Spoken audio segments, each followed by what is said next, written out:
Ibu bapak, saudara-saudari yang terkasih, para romo, bruder dan para suster yang dikasihi Tuhan.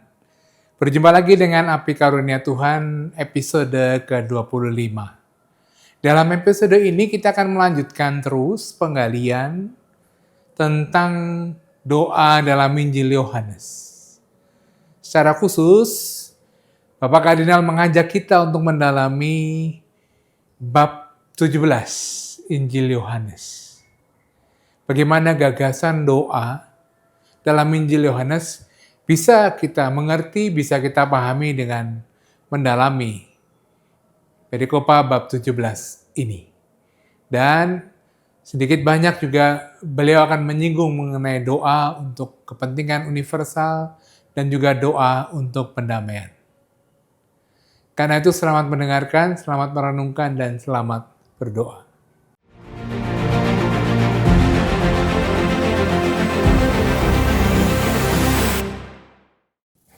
Saudari-saudara yang terkasih, dalam percakapan kita yang lalu, kita sudah memulai dengan mencoba memahami doa dalam Injil Yohanes.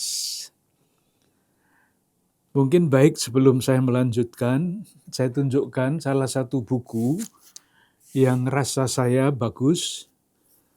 Judulnya adalah Tenggelam ke dalam Misteri Yesus, dengan subjudul Menghayati dan Mendalami Injil Yohanes.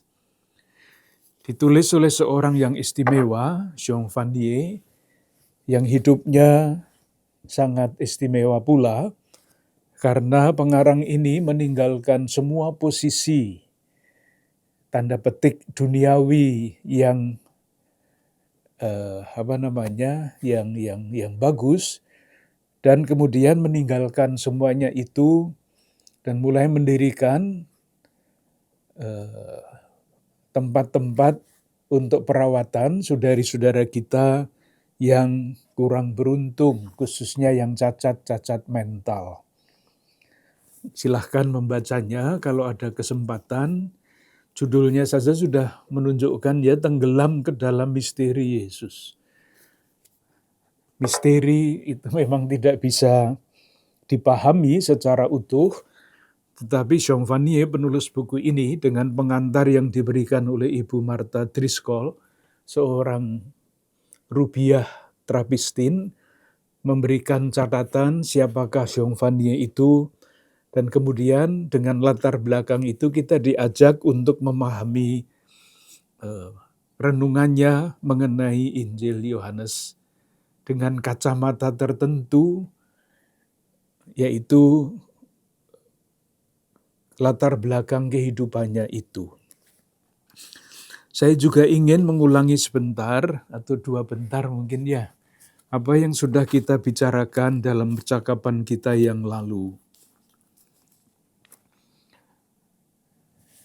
Kita melihat bahwa Injil Yohanes adalah puncak dari tradisi Injil. Puncak itu artinya yang terakhir. Dan di dalam perkembangan teologi, di dalam perkembangan pengalaman dan iman akan Yesus, Yohanes adalah yang berbeda dibandingkan dengan ketiga penginjil yang lain. Kalau kita bandingkan saja sudah sangat jelas. Tiga penginjil itu disebut Injil-Injil sinoptik, dan Injil Yohanes dibedakan dari ketiga Injil sinoptik itu. Juga mengenai pemikiran tentang doa yang sedang kita pelajari ini. Nah, bagian yang paling jelas menampilkan tanda petik ya, ajaran tentang doa, tetapi lebih-lebih Yesus yang berdoa, itu adalah Yohanes bab 17. Ini nanti yang akan menjadi pusat percakapan kita selanjutnya. Mengapa bab 17 ini disebut rangkuman dari seluruh karya keselamatan Allah? Yesus berdoa, maka Injil Yohanes bab 17 ini disebut doa Yesus, doa Imam Agung. Doa Imam Agung ini dalam bentuk doa, tidak dalam bentuk kisah, merangkum secara singkat seluruh karya keselamatan Allah. Nah, seluruh karya keselamatan Allah itu yang mana? Saya akan mengulanginya pelan-pelan karena susah dibayangkan. Mesti juga dirasa-rasakan. Pusat atau inti dari karya keselamatan Allah. Saya coba dengan mengutip beberapa teks kitab suci, moga-moga lebih jelas daripada nanti saya menjelaskannya sendiri. Inti ada pada bab 10 ayat 30. Bab 10 ayat 30. Rumusannya sangat singkat. Aku dan Bapa adalah satu. Aku dan Bapa adalah satu. Lalu dalam kesatuan itu, Yesus diberi tugas apa, diberi perutusan apa? Jawabannya ada pada bab 4 ayat 34. Makananku ialah melakukan kehendak Dia. Dia itu adalah Bapa yang mengutus aku dan menyelesaikan pekerjaannya. Moga-moga sudah bisa dirasakan, aku dan Bapa adalah satu. Lalu Yesus mengatakan yang aku itu, pekerjaannya, makanannya adalah menyelesaikan pekerjaan Bapa. Inilah yang namanya karya keselamatan. Karya keselamatan direncanakan oleh Allah, dilaksanakan oleh Yesus.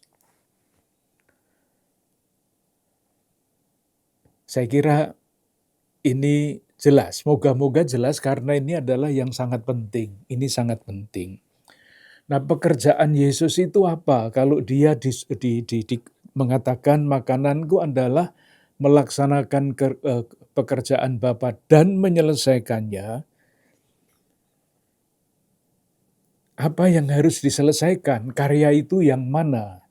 Karya keselamatan itu isinya apa? Bahasanya sangat berbeda dibandingkan dengan bahasa Injil-Injil yang lain. Jawabannya ada di dalam Yohanes bab 17 ini. Kita baca, bukan bab 17 semuanya, terlalu panjang. Yang menjadi sangat penting di dalam bab 17 ini adalah apa yang dikerjakan oleh Yesus, apa yang didoakan oleh Yesus, apa yang akhirnya dituntaskan oleh Yesus. Kita mulai lihat bab 17 ayat 11. Atau mungkin kita ambil dulu yang paling awal, bab 17 ayat 1.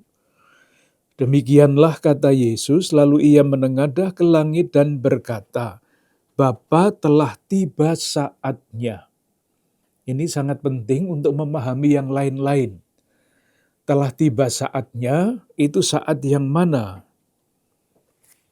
Tentu, maaf kalau bolak-balik teks ya, moga-moga tidak membingungkan. Saat itu adalah yang dikatakan pada bab 13 ayat 1.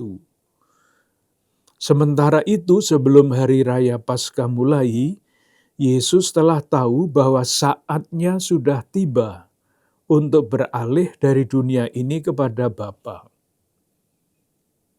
Ini artinya wafat dan kebangkitan sama seperti ia senantiasa mengasihi murid-muridnya, demikianlah sekarang ia mengasihi mereka sampai pada kesudahannya. Jadi intinya adalah Bapa, aku dan Bapa adalah satu. Yesus yang satu dengan Bapa itu tugasnya adalah melakukan pekerjaan Bapa dan menyelesaikan. Kapan itu terjadi? Terjadi pada saat. Kata yang sangat penting di dalam Injil Yohanes. Saat itu saat mana? Saat itu adalah saat wafat sengsara, wafat dan kebangkitan Yesus, kemuliaannya. Nah, yang dikerjakan oleh Yesus itu apa? Yang didoakan oleh Yesus itu apa? Ini jawabannya, isi karya keselamatan Allah adalah ini. Kita baca bab 17 ayat 11. Doa Yesus, "Ya Bapa yang kudus," ayat 11. "Dan aku tidak ada lagi di dalam dunia, tetapi mereka masih ada di dalam dunia. Dan aku datang kepadamu, ya Bapa yang kudus, peliharalah mereka dalam namamu, yaitu namamu yang telah Engkau berikan kepadaku." Tujuannya apa? Supaya mereka menjadi satu sama seperti kita. Ini tentu saja bahasa manusiawi ya, kita memakai huruf kapital. Jadi tujuan karya keselamatan Allah menurut Yohanes adalah supaya mereka menjadi satu sama seperti kita. Itulah puncak keselamatan. Persekutuan sempurna Tritunggal Maha Kudus. Itulah keselamatan. Kalau manusia menjadi sempurna, selamat, wujudnya adalah itu, kesatuan. Tentu kesatuan manusia tidak sempurna, tetapi proses yang berjalan terus, dan tujuannya adalah menjadi satu sama seperti kita. Itu yang pertama. Yang kedua, ayat 20. "Dan bukan untuk mereka ini saja aku berdoa, tetapi juga untuk orang-orang yang percaya kepadaku oleh pemberitaan mereka." Tujuannya apa? Sama, supaya mereka semua menjadi satu, sama seperti Engkau ya Bapa di dalam aku, dan aku di dalam Engkau, agar mereka juga di dalam kita, supaya dunia percaya bahwa Engkaulah yang telah mengutus aku. Kembali lagi, satu sama seperti kita. Itulah keselamatan yang nyata, yang konkret. Ayat 22. "Dan aku telah memberikan kepada mereka kemuliaan yang Kau berikan kepadaku, supaya mereka menjadi satu sama seperti kita adalah satu." Diulang-ulang terus 3 kali. Bahkan ditambahkan ayat 23 yang keempat, "Aku di dalam mereka dan Engkau di dalam aku, supaya mereka sempurna menjadi satu, agar dunia tahu bahwa Engkau yang telah mengutus aku, dan bahwa Engkau mengasihi mereka seperti Engkau mengasihi aku." Jadi itulah puncak dari karya keselamatan Allah. Saatnya tiba, Yesus mau mencurahkan kasih-Nya sampai sehabis-habisnya. Yesus yang mana? Yesus yang adalah satu dengan Bapa-Nya. Bapa yang mengutus Yesus untuk apa? Untuk menjadikan manusia itu satu. Seperti kita, artinya Tritunggal Maha Kudus, adalah satu. Itulah inti dari karya keselamatan Allah yang kita temukan di dalam Injil Yohanes. Cukup berbeda dibandingkan dengan yang kita temukan di dalam ketiga Injil yang lain. Jadi kalau ayat-ayat tadi dibaca dengan pelan-pelan, lalu kita akan merasakan yang namanya misteri itu. Yohanes adalah seorang mistikus, mengalami kesatuan dengan Allah itu, merumuskannya di dalam bahasa yang tidak mudah kita pahami, apalagi kalau itu hanya kita baca. Tetapi kalau kita rasa-rasakan, lalu pelan-pelan akan muncul pengalaman misteri itu. Menjadi satu dengan Allah itu seperti apa?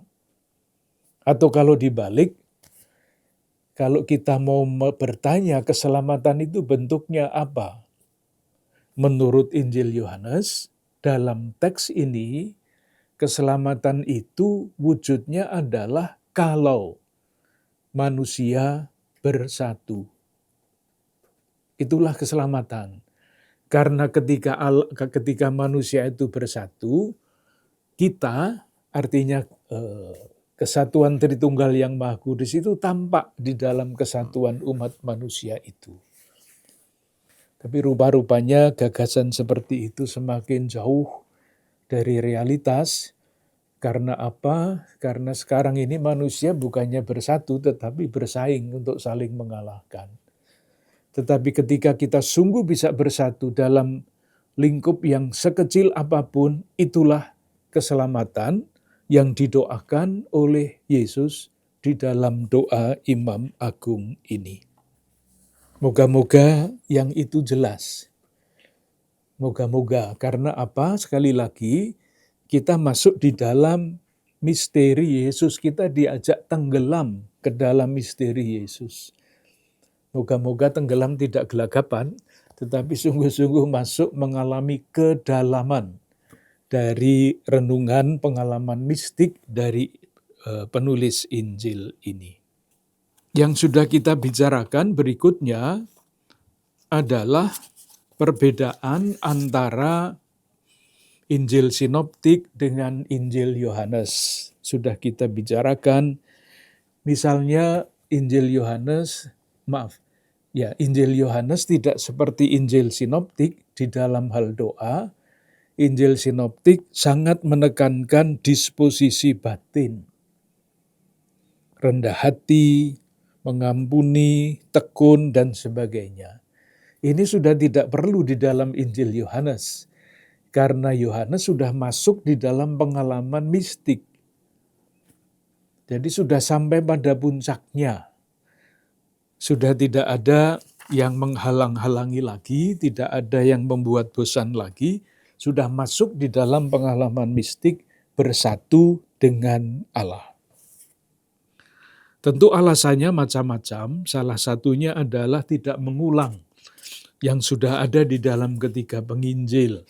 Tetapi yang paling pokok alasannya adalah karena penulis Injil Yohanes itu adalah seorang mistikus. Jadi memang harus dibaca, dirasakan, dipahami, dan ditenggelami oleh pribadi-pribadi yang sudah matang di dalam iman.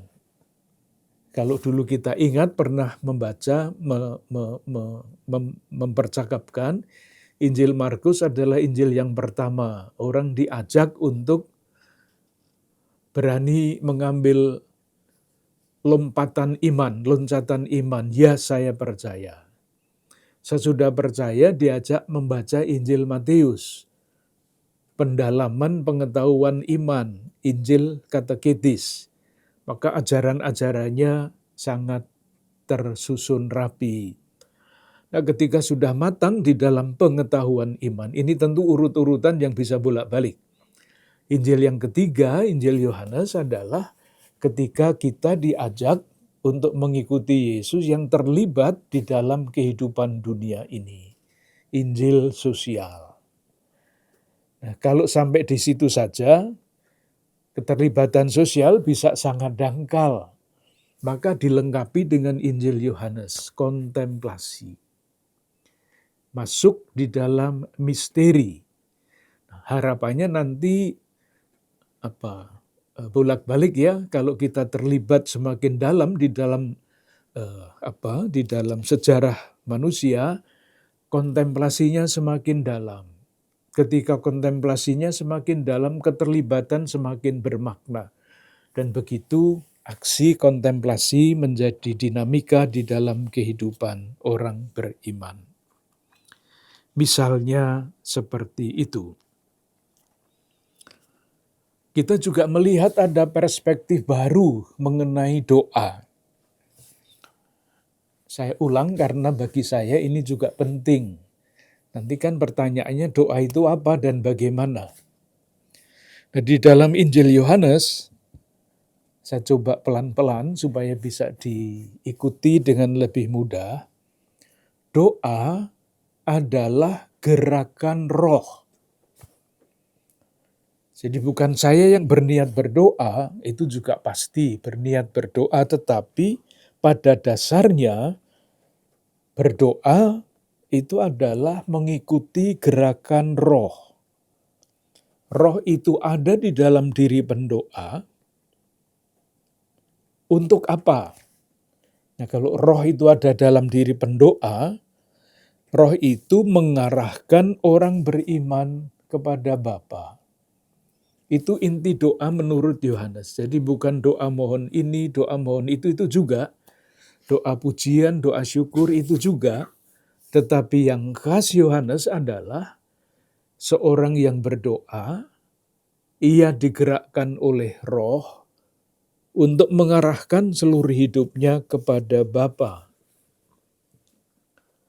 Apakah bisa langsung kepada Bapa? Tidak bisa. Memang kalau kita berdoa, kita menyapa Bapa, iya Bapa. Tapi selalu ditutup dengan pengantaraan Yesus Kristus Putramu. Nah, kalau kita diarahkan oleh Roh Kudus kepada Bapa, itu lewat siapa? Jawabannya lewat Yesus, yang adalah jalan. Moga-moga jelas dengan kalimat-kalimat yang pendek ini. Lalu kita bertanya lagi. Jadi dirumuskan dalam pertanyaan supaya lebih mudah ditangkap. Roh itu diberikan oleh siapa? Yang ada di dalam diri kita itu. Yohanes bab 14 ayat 17. Saya baca mulai dari ayat 16. Aku akan minta kepada Bapakku, dan ia akan memberikan kepadamu seorang penolong yang lain, supaya ia menyertai kamu selama-lamanya, yaitu Roh kebenaran. Jadi, roh yang mendorong kita berdoa itu diberikan oleh Bapa karena Yesus memohonnya untuk murid-muridnya. Nah, roh yang mendorong kita kepada Bapa, mengarahkan diri kepada Bapa, itu konkretnya bagaimana? Lewat mana? Salah satu jawabannya ada pada bab 14 ayat 23. Saya baca, jawab Yesus, jika seorang mengasihi aku, ia akan menuruti firman-Ku, dan Bapa-Ku akan mengasihi dia, dan kami akan datang kepadanya, dan diam bersama-sama dengan dia.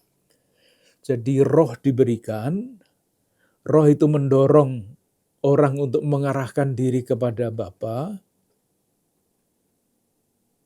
Caranya bagaimana? Dengan mengasihi Yesus. Nah, kalau orang mengasihi Yesus, lalu rumusannya adalah dan kami akan datang kepadanya dan diam bersama-sama dengan dia. Jadi ada Roh Kudus, Roh kebenaran, penolong, ada Yesus yang satu dengan Bapa, dan ada Bapa yang mengutus Yesus. Jadi main-main dengan kata-kata dibolak-balik, rumusannya, kalimatnya diubah-ubah, tetapi intinya yaitu, kalau orang mengasihi Yesus, Bapa yang satu dengan Yesus akan mengasihi dia, dan kami dalam huruf kapital, Roh Kudus, Anak, dan Bapa ada di dalam dia. Ini praktis kita mengulang apa yang kita bicarakan pada percakapan yang lalu. Meskipun demikian, saya merasa ini perlu karena memang tidak mudah untuk memahami semuanya itu. Lalu kemudian yang juga khas di dalam Injil Yohanes adalah berdoa dalam nama. Ini khas Yohanes. Mau dilihat satu ayat lagi, bab 14, ayat 3 sampai 14. 13 sampai 14. Dan apa juga yang kamu minta dalam namaku, aku akan melakukannya, supaya Bapa dipermuliakan di dalam Anak. Jika kamu meminta sesuatu kepadaku dalam namaku. Jadi kalau doa itu diucapkan atau disampaikan dalam nama Yesus, doa itu akan ditanggapi. Lalu tentu pertanyaannya yang sangat konkret lah, saya itu selalu berdoa dalam nama Yesus, tapi kok tidak pernah ditanggapi. Mungkin harus dijelaskan begini, dalam namaku itu artinya apa? Dalam namaku bukan hanya mengucapkan dengan pengantaraan Kristus, bukan, tetapi menyesuaikan diri dengan semangat Yesus. Yesus yang mana? Yesus yang di dalam rangka melaksanakan karya Bapa. Yesus yang makananku adalah melakukan pekerjaan Bapa dan menyelesaikannya. Jadi berdoa dalam namaku yang pasti akan dikabulkan itu, syaratnya ini, orang yang berdoa dalam nama Yesus melakukan pekerjaan Bapa seperti yang dilakukan oleh Yesus. Itu hal-hal yang saya anggap penting dalam percakapan kita yang lalu. Maka maaf kalau saya ulangi dengan lebih moga-moga lebih menjelaskan apa yang kita bicarakan dalam percakapan yang lalu. Sekarang kita lanjutkan. Jadi pokok-pokoknya seperti itu percakapan kita. Sekarang kita lanjutkan. Doa Yesus, doa Imam Agung ini mempunyai ciri apa saja? Yang pertama, doa Imam Agung Yesus itu mempunyai ciri universal. Maksudnya apa ciri universal? Mewarisi tradisi perjanjian lama.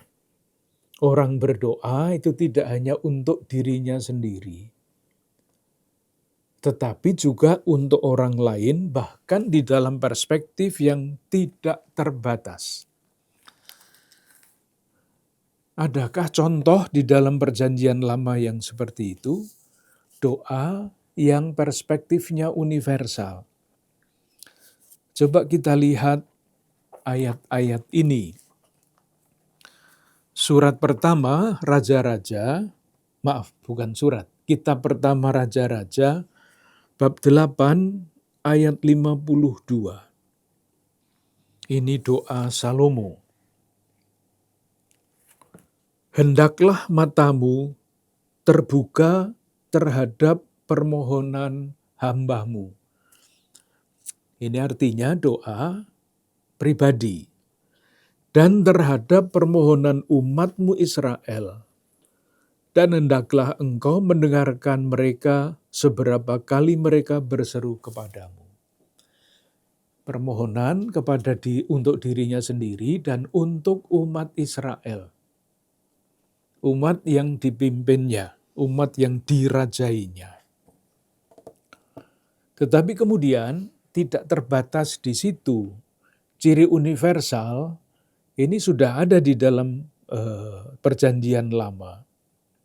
Kita baca ayat 41, bab yang sama, sampai ayat 43.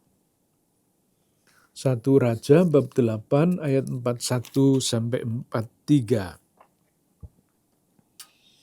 Ayat 41 saja sudah jelas. Dikatakan begini, jika apabila orang asing yang tidak termasuk umat-Mu Israel datang dari negeri jauh oleh karena nama-Mu, sebab orang akan mendengar tentang nama-Mu yang besar dan tentang tangan-Mu yang kuat dan lengan-Mu yang teracung, dan ia datang berdoa di rumah ini, maka engkau pun kiranya mendengarkannya di surga. Orang asing itu yang bukan orang yang tidak termasuk bangsa terpilih, yang biasanya oleh orang-orang Yahudi dianggap kafir. Syukur kata itu tidak dipakai lagi di tengah-tengah kita. Jadi kita membaca di dalam Perjanjian Lama, doa yang untuk kepentingan universal itu. Ciri universal seperti ini juga kita temukan di dalam doa Imam Agung. Jadi kita bolak-balik, kita lihat saja beberapa kali ada teks-teks yang diulang-ulang tentu saja untuk memperdalam pemahaman kita. Kita kembali pada bab 17 Injil Yohanes. Ayat 1, ayat 5. Doa Yesus untuk dirinya sendiri. Bapa, telah tiba saatnya, permuliakanlah anakmu. Jadi doa Yesus untuk diri sendiri, permuliakanlah anakmu. Bisa ditambah oleh ayat 5 dengan ayat 5. Oleh sebab itu ya Bapa, permuliakanlah aku padamu sendiri dengan kemuliaan yang kumiliki di hadiratmu sebelum dunia ada. Di balik ini tentu saja ada apa yang kita temukan di dalam Injil Yohanes bab 1 ayat 14. Sabda telah menjadi manusia. Sabda itu kekal menjadi manusia.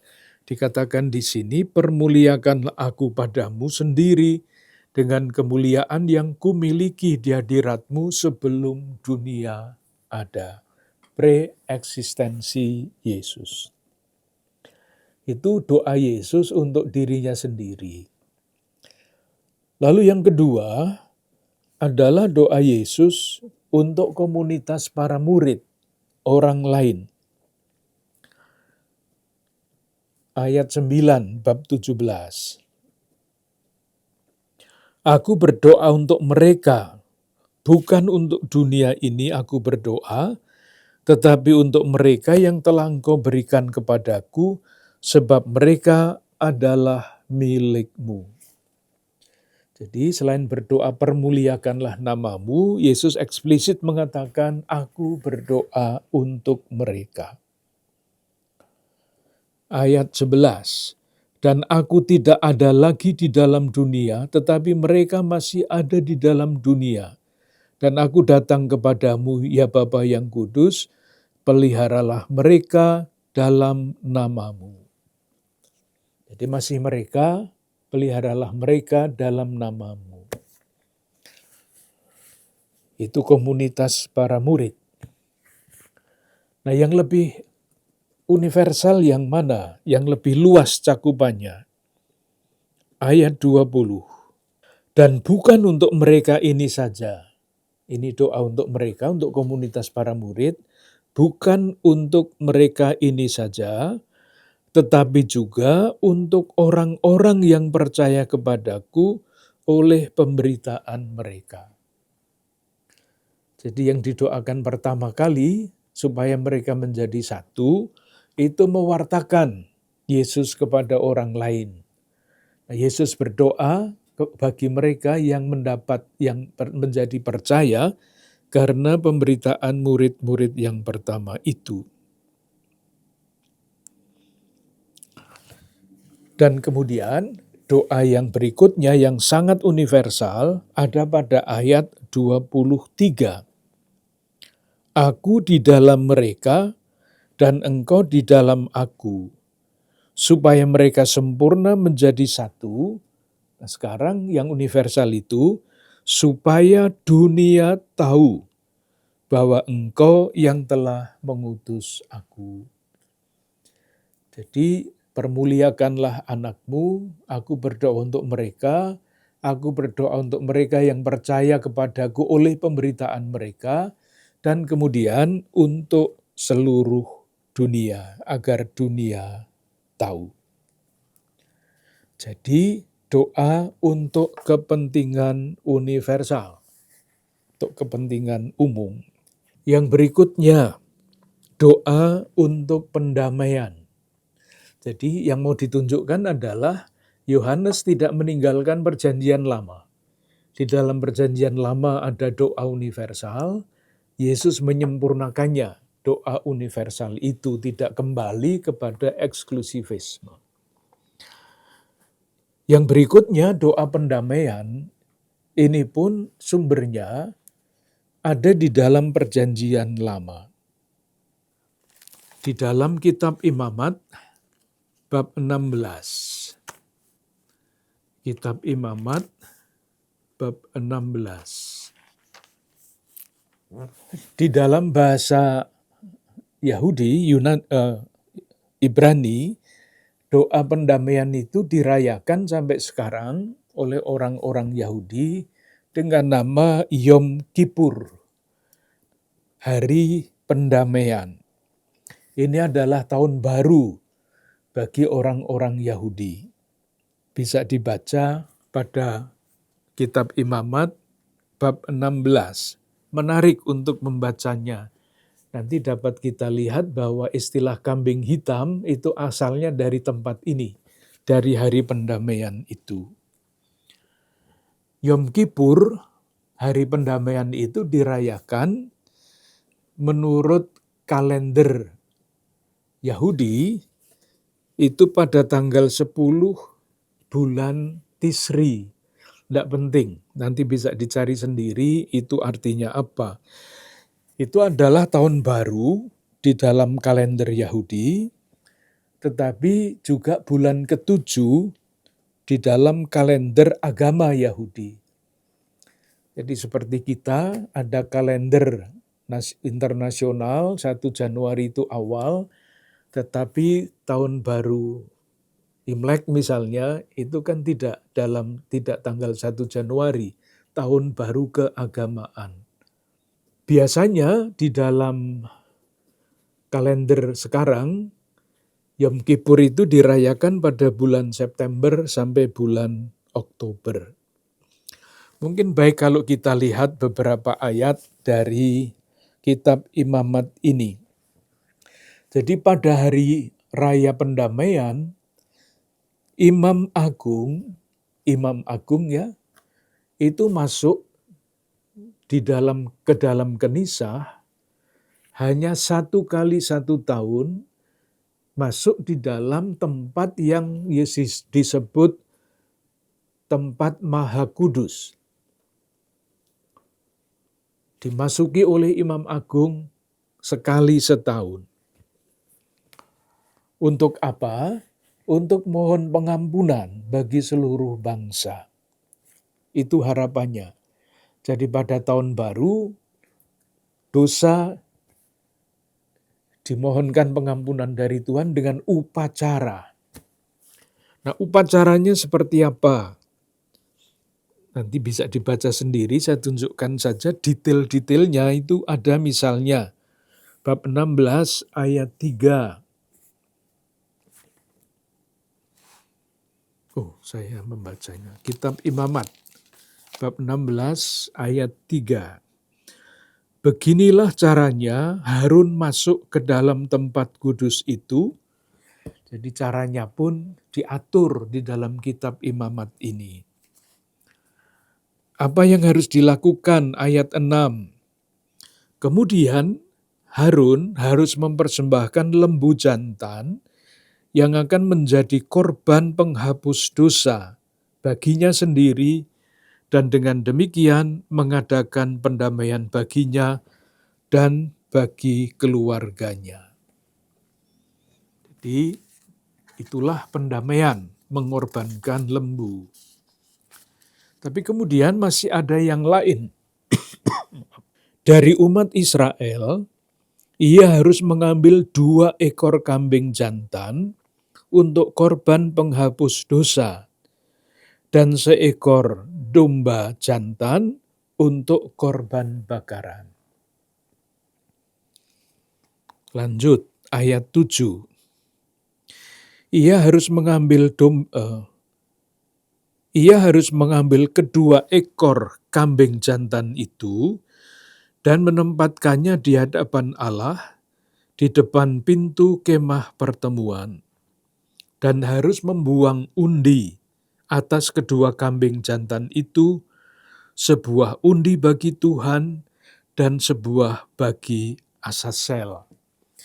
Jadi Imam Agung membawa dua kambing, satu dipersembahkan untuk korban penghapus dosa. Nah, yang lain ini, yang untuk Asasel ini, Asasel itu artinya apa? Asasel itu iblis kesombongan. Iblis kesombongan, pokoknya yang jahat-jahat itu. Yang kemudian, ini yang menarik, ayat 16. Dengan demikian, ia mengadakan pendamaian bagi tempat kudus itu karena segala kenajisan orang Israel dan karena segala pelanggaran mereka, apapun juga dosa mereka. Maaf, ayat 10 harus dibaca lebih dulu. Tetapi kambing jantan yang kena undi bagi Asasel haruslah ditempatkan hidup-hidup di hadapan Tuhan untuk mengadakan pendamaian, lalu dilepaskan bagi Asasel ke padang gurun. Jadi bisa dibayangkan, kambing yang satu dikorbankan, disembelih untuk korban. Kambing yang untuk Asasel itu ditumpangi dosa-dosa seluruh bangsa. Jadi rupanya Imam Agung menumpangkan tangannya di atas kambing itu, maka disebutlah kambing hitam karena dia segala macam dosa Israel ditimpakan kepadanya. Dia, kambing itu menjadi kambing hitam. Ditimpai dosa manusia, dibuang ke padang gurun supaya ikut iblis kesombongan itu, supaya ikut Asasel dan lenyap dari bumi ini. Dengan demikian dosa Israel sudah ditebus oleh kambing hitam itu. Ini perjanjian lama. Nanti silahkan kalau mau baca detailnya, ada di dalam kitab Imamat bab 16. Sekarang kita lihat apakah gagasan seperti itu ada di dalam doa Yesus Yohanes bab 17 itu. Kita pelan-pelan karena menghubungkan gagasan yang satu dengan yang lain, itu kalau hanya satu kali dibaca masih tetap sulit dibayangkan. Dicoba. Bab 17 ayat 19. Dalam doa Yesus ayat 18 saya baca, sama seperti engkau telah mengutus aku ke dalam dunia, demikian pula aku telah mengutus mereka ke dalam dunia. Dan sekarang, aku menguduskan diriku bagi mereka. Aku menguduskan diriku bagi mereka. Pertanyaannya adalah apa artinya menguduskan?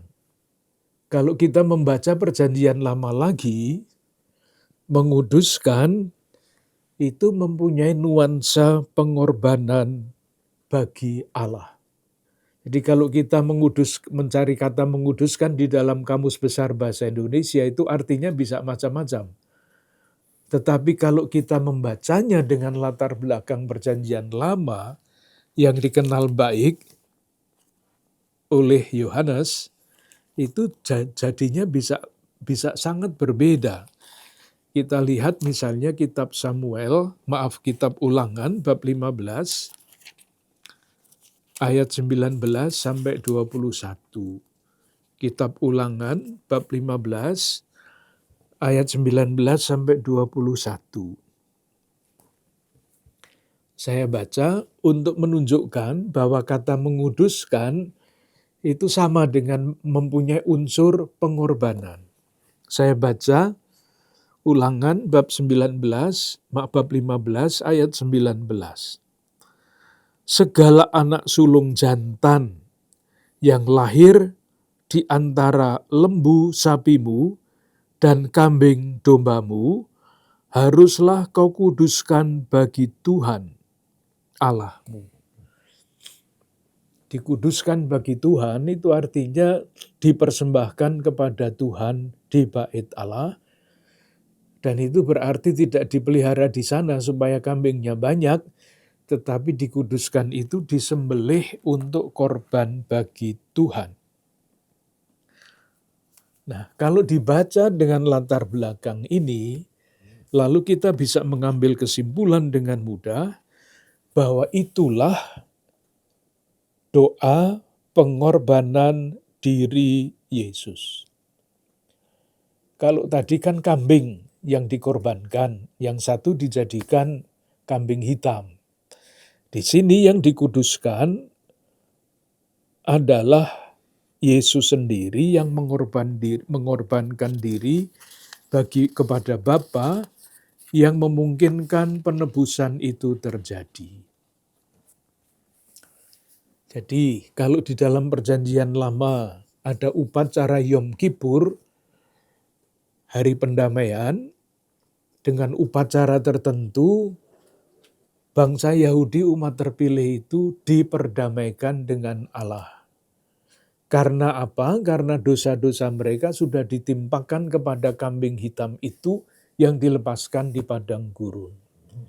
Dan kambing yang satu dikorbankan bagi Tuhan.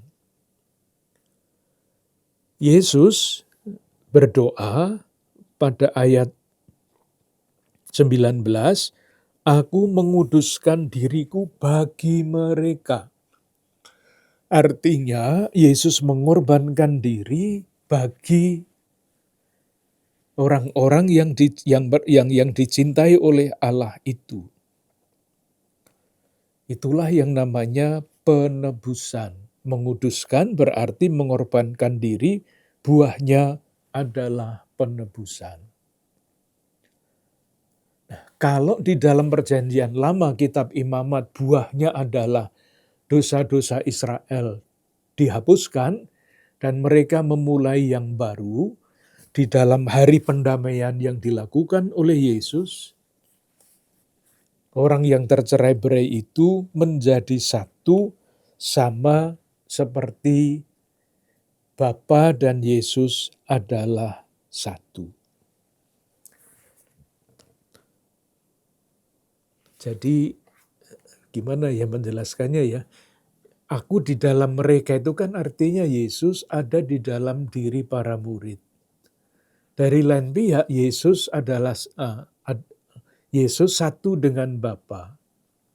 Nah, kalau kedua kalimat itu dibaca bersama-sama, nah kalau Yesus ada di dalam diri para murid, Yesus ada di dalam diri Bapa, maka Yesus adalah pengantara, jembatan pendamaian antara Allah dan manusia. Yang bisa melakukan itu hanya Yesus, yang lain tidak. Itulah yang namanya di dalam penjelasan teologi ada solidaritas negatif dan ada solidaritas positif. Solidaritas negatif itu Yesus yang adalah satu dengan Bapa turun menjadi manusia. Negatif, turun. Nah, kalau hanya turun lalu tidak terjadi keselamatan. Nah, karena Yesus ada bersama dengan Bapa dan sekaligus ada di antara manusia, maka ketika Yesus kembali kepada Bapa, ia menarik manusia itu dengan dirinya bersatu dengan Bapa. Itulah yang namanya solidaritas positif. Jadi dalam hal ini Yesus yang berdoa bagi murid itu mengorbankan diri, membawa orang ke dalam hatinya, dan dengan demikian membawa mereka kepada Bapa. Kalau penjelasan pakai istilah solidaritas positif dan negatif tadi lebih menjelaskan, ya itulah artinya pengantara. Hanya mungkin kalau Yesus sebagai pengantara itu bersama dan Bapa dan bersama dengan manusia. Kalau hanya bersama dengan Bapa tidak bisa. Kalau hanya bersama dengan manusia tidak bisa. Dia tidak bisa menjadi pengantara. Dia tidak bisa menjadi pendamai. Pribadi yang dikuduskan, yang dikorbankan untuk pendamaian dunia. Moga-moga tidak terlalu berbelit-belit. Nanti kalau perlu diulang lagi dalam percakapan berikutnya. Terima kasih.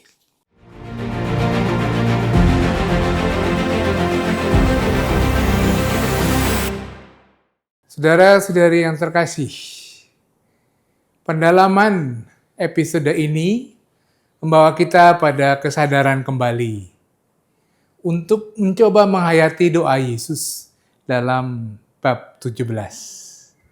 Yesus mendoakan kita semua agar kita berada dalam kebenaran. Dikatakan, aku menguduskan diriku bagi mereka, bagi kita, supaya kita berada dalam kebenaran. Kita sudah memahami latar belakang perjanjian lama dan juga dinamika Injil-Injil yang lain. Kita tahu apa artinya kebenaran dalam Kristus. Saudara-saudari yang terkasih, dalam hidup keseharian kita terus bertekun dan setia untuk mengikuti Tuhan Yesus agar semakin menyerupai Kristus dimanapun kita berada. Kita mohon berkat Tuhan. Semoga saudara-saudari sekalian beserta keluarga dan komunitas senantiasa dibimbing, dilindungi, dan diberkati oleh Allah yang Maha Kuasa, Bapa, Putra, dan Roh Kudus. Amin. Terima kasih, sampai jumpa.